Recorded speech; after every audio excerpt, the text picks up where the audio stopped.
আসলে আমরা আজকে এই শীতকাল আসলে আসলে গ্রামে প্রতিটি বাড়িতে কম বেশি খেজুর গাছ থাকে, আর সেই খেজুর গাছ ধরার জন্য গাছিরা এভাবে ঠিক প্রস্তুতি নেয়। আর দেখুন আহ কত সুন্দর করে আসলে মাটির ঠিলে, এই যে এটাকে কি বলে ভাই, এই যে এটাকে?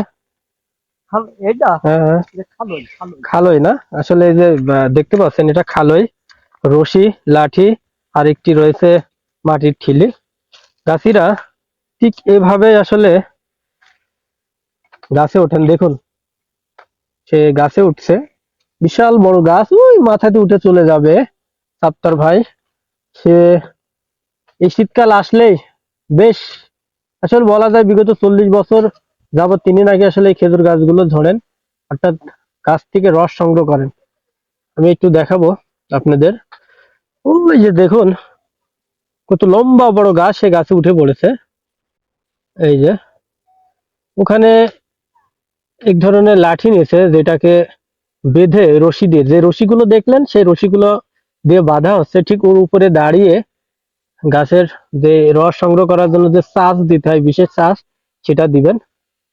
তবে এটাও বেশ সাবধানের সাথে করতে হয়। আর দেখুন কতটা ট্যালেন্ট, তার দুই পা দিয়ে গাছটাকে একেবারে আঁকড়ে ধরেছে, মজার ব্যাপার।